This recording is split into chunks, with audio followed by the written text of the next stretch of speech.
नमस्कार, मैं डॉक्टर सत्येंद्र प्रियेश हिंदी शिक्षण चैनल में आपका हार्दिक स्वागत करता हूं।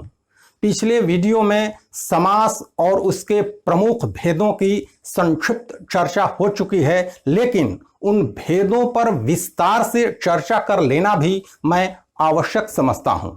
इस कड़ी में समास का पहला प्रमुख भेद अव्ययी भाव पर विस्तार से चर्चा हो चुकी है। आज बारी है दूसरा प्रमुख भेद तत्पुरुष की। प्रारंभ करते हैं परिभाषा से।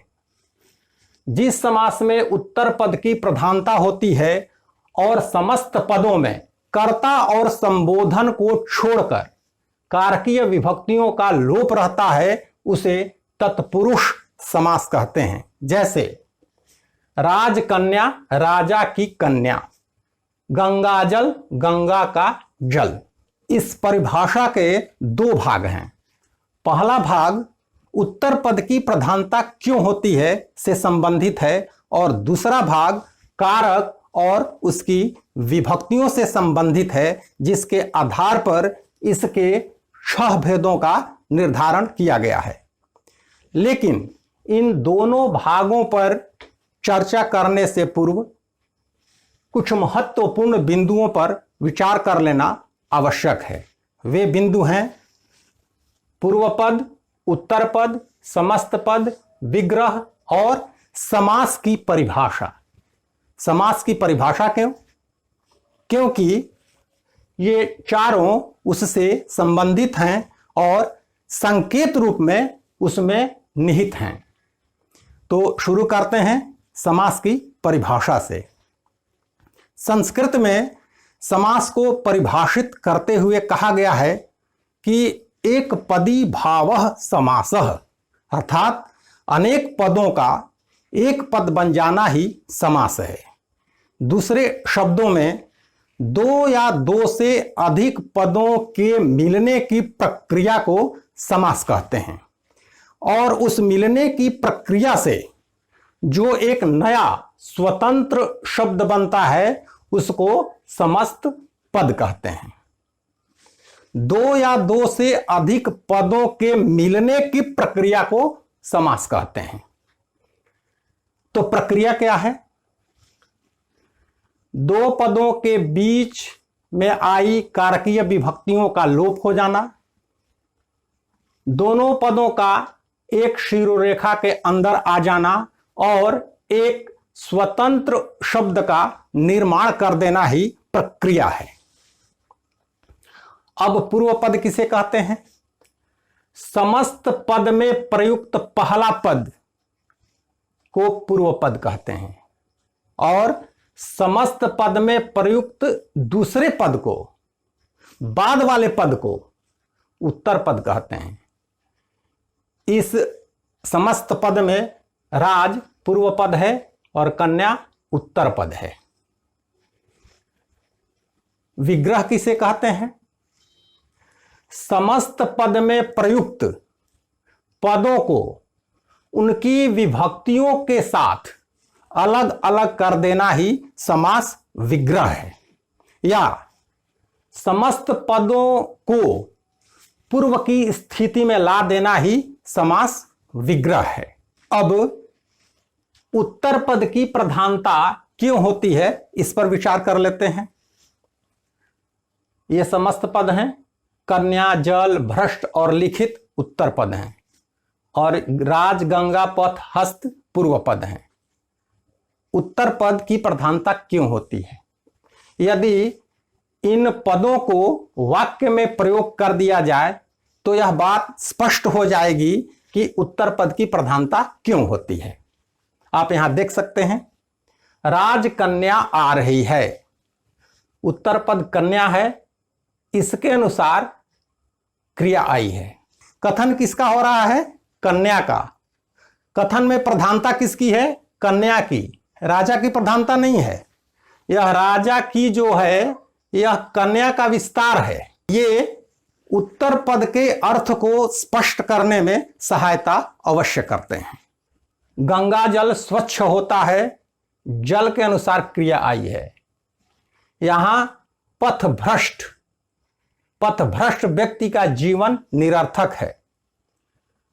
यदि पद को हटा भी दिया जाए, पूर्व पद को, तो यह वाक्य सार्थक होगा।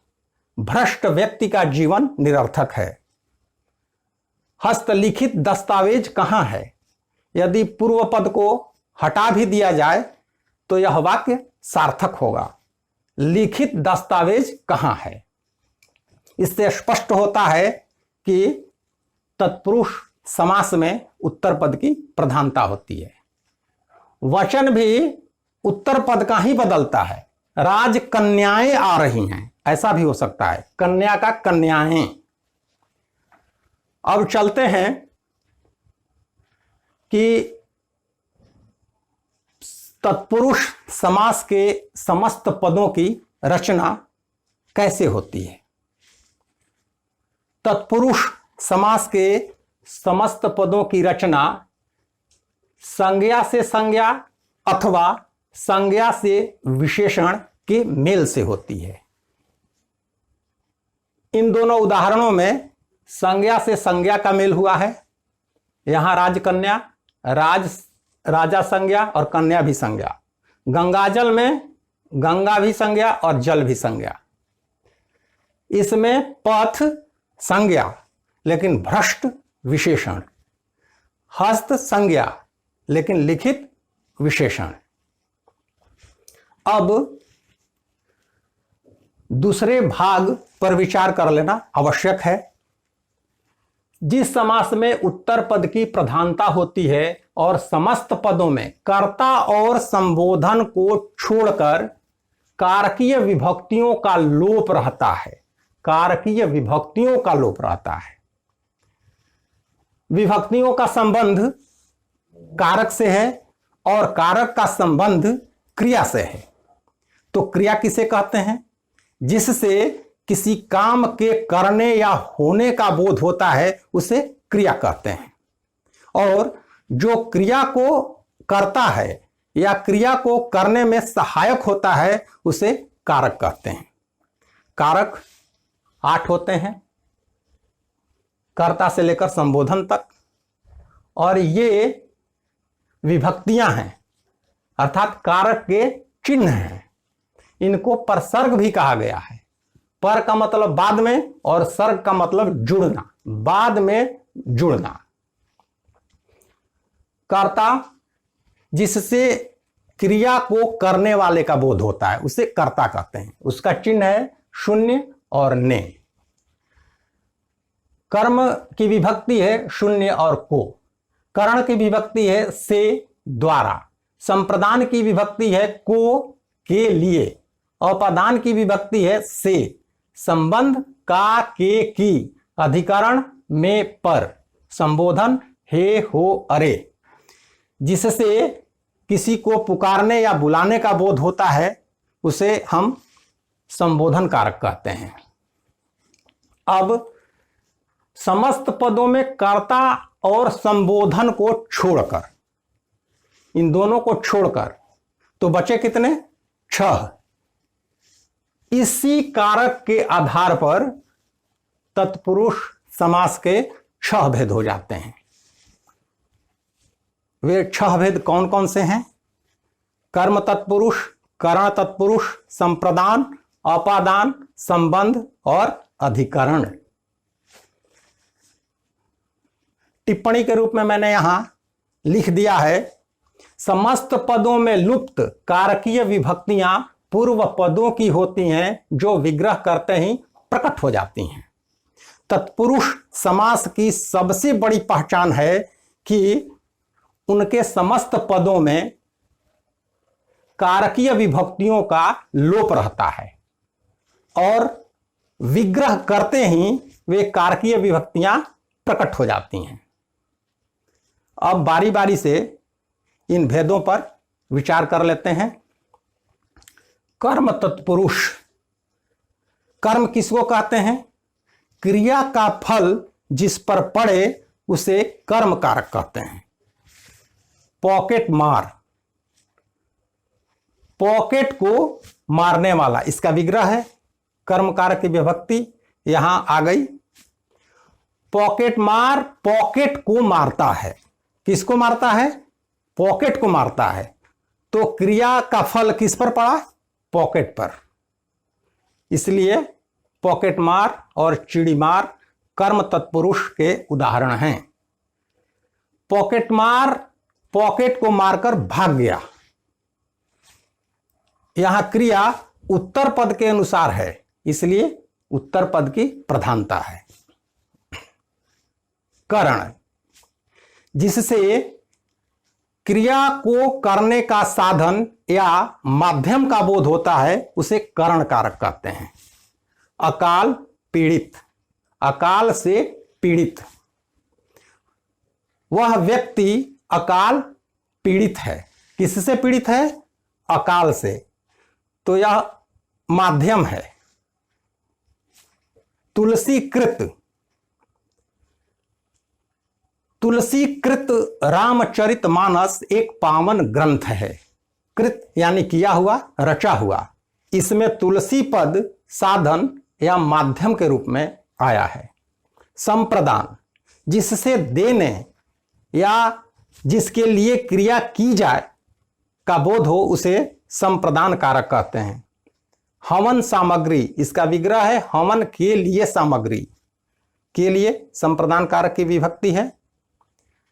हवन सामग्री लाई जाए, क्रिया किसके अनुसार बदल गई है? सामग्री के अनुसार, इसलिए उत्तर पद की प्रधानता है। स्नान घर, स्नान के लिए घर, स्नान घर बनकर तैयार हो गया। क्या बनकर तैयार हो गया? घर, स्नान के लिए घर बनकर तैयार हो गया। तो उत्तर पद की प्रधानता है। अपादान, जिससे अलगाव सूचित हो, उसे अपादान कारक कहते हैं। बंधन मुक्त, बंधन से मुक्त, वह बंधन मुक्त हो गया, यानी बंधन से अलग हो गया। धर्म विमुख, धर्म से विमुख, वह धर्म विमुख हो गया, यानी धर्म से अलग हो गया। यहां भी उत्तर पद की प्रधानता है। संबंध, जिस कारक से संबंध सूचित होता है, उसको संबंध कारक कहते हैं। गंगा तट, गंगा का तट, गंगा का संबंध तट से है। जलधारा, जल की धारा, जल का संबंध धारा से है। तो गंगा का तट, विग्रह है गंगा का तट, जलधारा, जल की धारा। गंगा तट हरा भरा है, तट के अनुसार हरा भरा पद आए हैं। जलधारा फुट पड़ी, धारा स्त्रीलिंग है, इसलिए फुट पड़ी क्रिया आई है। तो उत्तर पद की प्रधानता है। अधिकरण, जिससे क्रिया को करने का स्थान या आधार सूचित हो, यानी क्रिया के होने का स्थान या आधार को अधिकरण कारक कहते हैं। गृह प्रवेश, गृह में प्रवेश, में प्रवेश, भीतर का बोध हो रहा है, उसका गृह प्रवेश हो गया, यानी गृह में प्रवेश हो गया, गृह के भीतर। घुड़सवार, घोड़े पर सवार, ऊपर का बोध हो रहा है, आधार का बोध हो रहा है। घुड़सवार गिर गया या घुड़सवार भाग गया, क्रिया सवार के अनुसार है, इसलिए उत्तर पद प्रधान है। तत्पुरुष समास के इन भेदों को कर्म, करण, संप्रदान इत्यादि नामों से क्यों पुकारा जाता है? इसका कारण है, कारण यह है कि समस्त पदों में इनकी विभक्तियों का लोप हुआ रहता है और विग्रह करते ही ये विभक्तियां प्रकट हो जाती हैं। इसलिए कर्म, करण, संप्रदान, अपादान, संबंध और अधिकरण तत्पुरुष समास के नाम से इनको पुकारा जाता है। अब बारी है मध्यम पदलोपी तत्पुरुष समास की। जिस समास में कारकीय विभक्तियों के साथ साथ बीच में आने वाले पदों का भी लोप हो जाता है, उसे मध्यम पदलोपी तत्पुरुष समास कहते हैं। इस भेद में कारकीय विभक्तियों के साथ साथ अन्य पदों का भी लोप हो जाता है। दही बड़ा, दही में डूबा हुआ बड़ा कारकीय विभक्ति में है, अधिकरण में। इसके साथ साथ डूबा हुआ ये पद भी लुप्त हो गए हैं। मालगाड़ी, माल को ढोने वाली गाड़ी, को के साथ साथ ढोने वाली ये पद भी लुप्त हो गए हैं और बन गया समस्त पद मालगाड़ी। पंचक्की, पानी से चलने वाली चक्की, से के साथ साथ चलने वाली ये पद भी लुप्त हो गए हैं, समस्त पद बन गया पंचक्की। रेलगाड़ी, रेल पर चलने वाली गाड़ी, पर के साथ साथ चलने वाली ये पद भी लुप्त हो गए हैं और समस्त पद बन गया रेल गाड़ी। यदि मेरा यह वीडियो आपको पसंद आया हो तो आप इसे लाइक करें, शेयर करें और यदि आपने अभी तक हिंदी शिक्षण चैनल को सब्सक्राइब नहीं किया है तो कृपया इसे सब्सक्राइब अवश्य करें और बेल आइकन दबाना न भूलें। धन्यवाद।